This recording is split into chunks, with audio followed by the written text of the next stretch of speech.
Leonard, many congratulations. Thank you. Victory on your World Championship return. How good did that feel?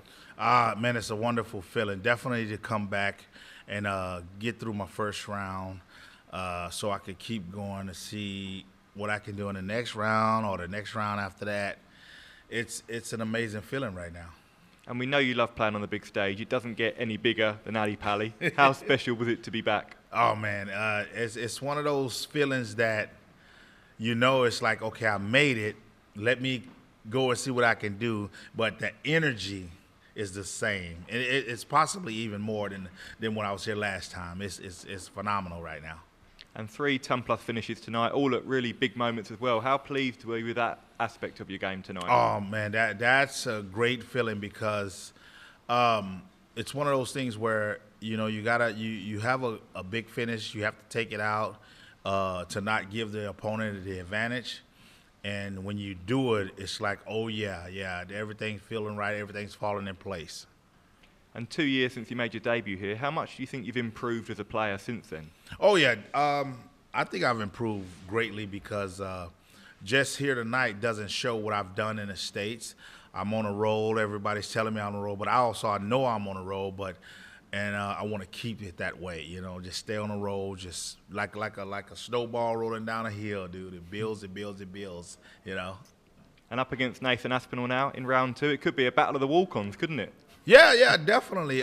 Nathan has a backing. He has the love from the fans. He has a lot of fans, but the monster is coming.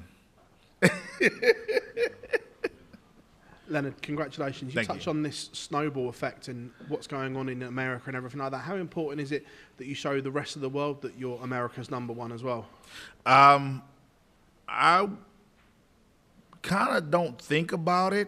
I just go play my darts and I hear and see what everybody else is saying about it, and but it just gives me that motivation to keep it that way.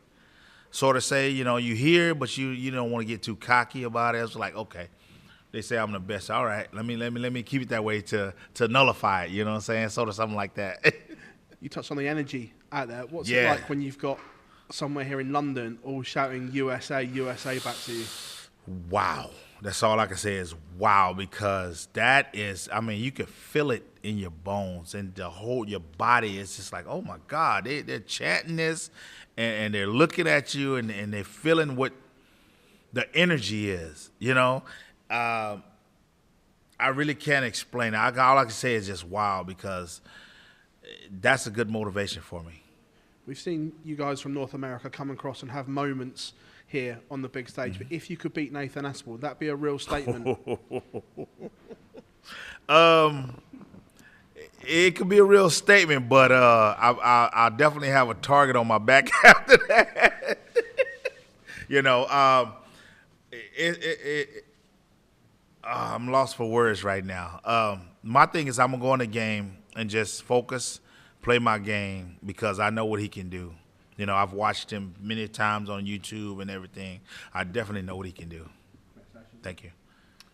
Leonard, congratulations. Thank you. There were some big moments in that game, but you talk about the Aspinall game. How much do you think you'll need to raise your levels for that one?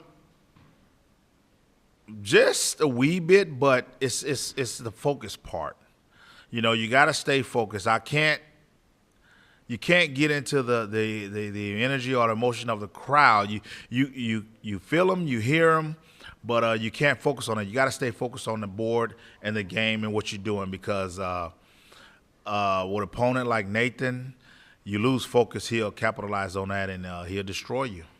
You mentioned emotion there. Cameron Menzies was obviously very emotional towards the end of the game that you've just had.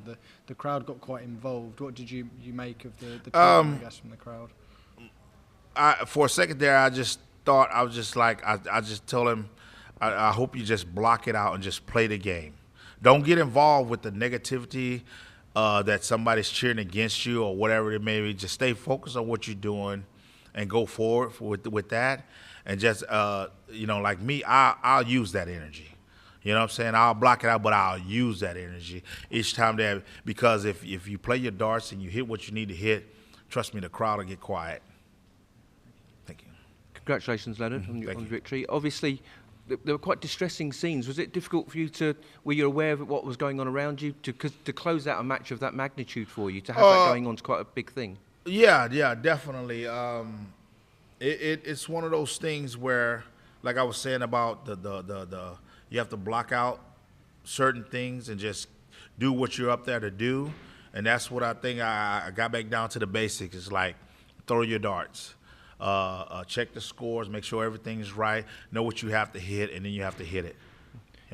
You seem to have some inspirational words for Cameron at the end there. Yeah. Do you think he should seek more help? Because he's obviously seeking some sort of sports psychology right now, but do you think he should get more? Because you seem to have the right words for him at the end there.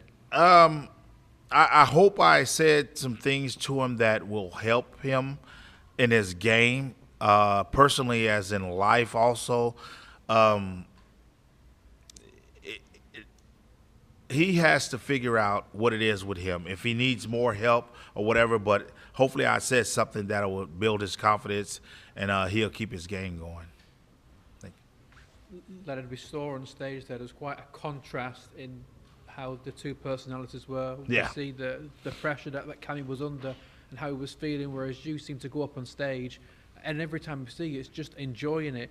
What do you want to get out of darts now? Because we see a lot of you on the World Seniors, over in the States, Grand Slam here. What is the goal for you? Is it just enjoying life and picking up a few quid in there? My goal with that is to do and see and be a part of more of it.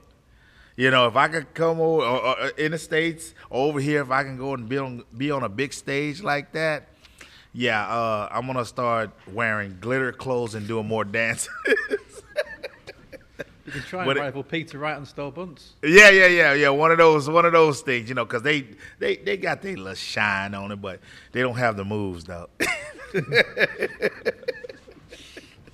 You face Nathan Aspinall next. Now, Nathan, in the recent Sky documentary, has spoken about issues with dartitis, and he went out in his first game here last year. Do you think he's going to be feeling the pressure on that stage, whereas you, having played a game, enjoying yourself, maybe don't have that same kind of pressure? With me, I don't think so. Now, I mean, the pressure is not going to be on me because I know I'm just going to play some darts.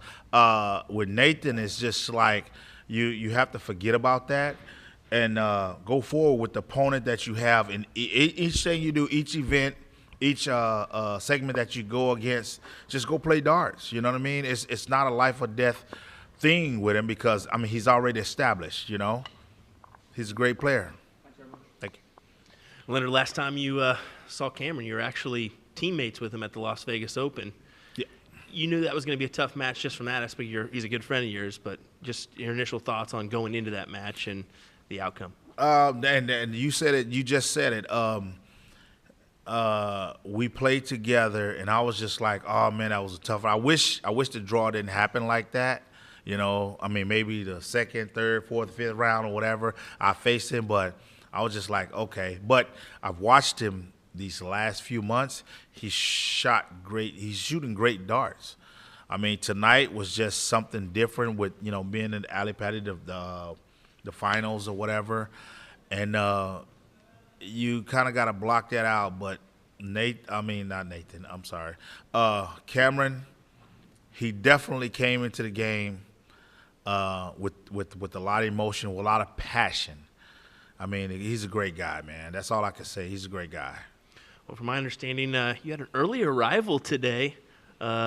Did you come into today's performance just knowing, hey, I'm gonna take it as I ride, or did you just think, come off the plane and perform? Because you threw a 100.20 set to lead us off. I'm sitting there thinking I don't want to tell the truth. I want to tell a lie. But the truth is, I looked at the bracket wrong. I didn't know I had to play Cameron today. I was looking at the 18th, Really? where it said Nathan, and then it had Cameron Menzies, Leonard Gates. And I'm like, oh, I have to play to the 18th. So it was just kind of a mental mistake, but it bugged me. Everything I was doing back in the States, I'm just like, my body wasn't feeling right. I'm just like, something's not right. So I got on my phone, I started checking. I was like, oh, my God. Because I actually changed my flight to fly out on the 15th. Wow. Because initially I was supposed to fly out on the 13th. Well, to come out 100% on the doubles, 138, 120, and 85 on bull. Goodness gracious, Leonard. Yeah, I got off the plane and got to the hotel, checked in early. I didn't go to sleep. I brought my board with me. I was just throwing on the board until I got over here, and continuing it right now. So I don't know. When I leave here, I don't know if I'm gonna crash or blow up or anything right now. I'm just on energy right now. Leonard, from a North American angle, you're the first to play. You're through. We're 1 for 1. Talk about what it would mean for darts in North America should you progress through to come back after Christmas, and then also what your fellow compatriots might mean for darts in the States. All the messages I received from everybody in America, hey man, go there, best of luck to you, this and that. That's gonna me getting past this one here and going to the second round, maybe possibly the third round. The love that I got for North America it means a lot because everybody's watching over there. Even the people they just oh well yeah he plays darts, but it's like wait a minute. He's over in the World Championship playing darts. And he won his first match. So it's like, it's building. It's already built, but it's building even more. It's like I say, the snowball effect. And right now, the snowball is huger than this room, When we talked before the match, you mentioned that your back was giving you a little bit of problem. You had kind of worked it out. Did that come back in the second set at all and kind of start bothering you again? If it did, I didn't know about it because I wasn't thinking about it. Somebody was like, wait, why is he limping? I'm like, I didn't notice I was limping or whatever, but I kind of blocked it out and just saw what was in front of me, the dartboard, the line, and did what I had to do to get out of that and then go to the second round. Leonard, congratulations. Thank you.